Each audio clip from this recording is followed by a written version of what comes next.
sortir ma cuisine, je vais sortir ma chambre, je vais sortir mon bureau. J'en sais vite fait, il n'y a pas grand chose. Mais par contre, je réponds à toutes vos questions. Ça n'a aucun problème. Ouais. Est-ce que votre chambre elle est séparée d'un mur dans le bateau? Il faut imaginer que le bateau, c'est une grande coquille d'œuf vide. Et dedans, je vais déplacer ma chambre. Et ma chambre, c'est ça que je vais montrer, c'est une sorte de fat boy, c'est un gros pouf avec des petites billes. Quand on s'assoit dedans, ça prend la forme de notre corps.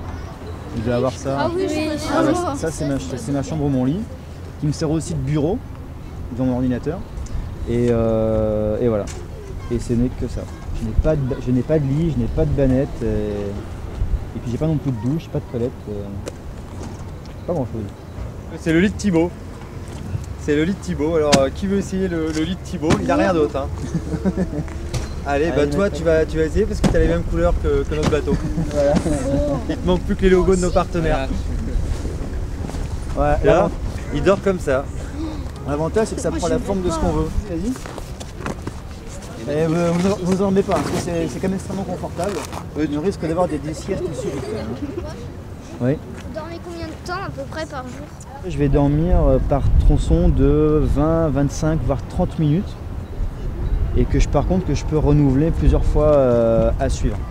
En gros, je vais faire entre 5, 8, voire maximum 10 siestes par jour.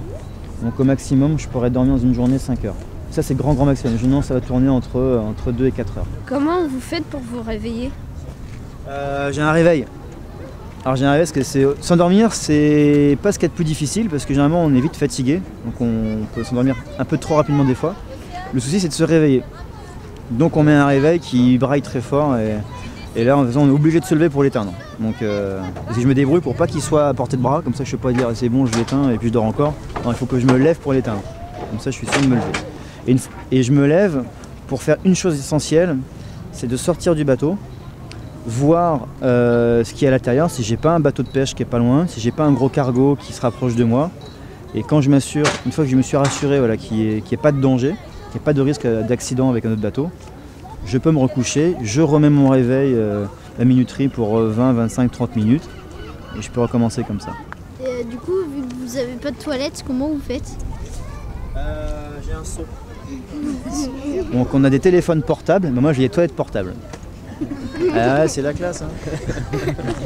Ça dure combien de temps la route du Rhum? J'espère surtout que ça va durer moins de temps que les autres. Ça veut dire que je serai devant, mais on estime que ça va durer dans ma catégorie autour de 16, 17, 18 jours. Ça dépendra des conditions de vent que je vais rencontrer. Alors ça c'est dans ma catégorie. Il y aura des bateaux plus rapides qui eux mettront entre 7 et 9 jours selon les conditions. Dites, vous avez remporté combien de victoires? Ça fait plus de 20 ans que je fais des compétitions et j'ai commencé sur des petits bateaux, à votre âge, hein, j'ai commencé la voile à peu près à votre âge. Et donc à force de faire des compétitions, j'ai gagné des courses départementales, régionales, parfois nationales, jusqu'à internationales. Mais ça sur différents types de bateaux. Navegando, continuando.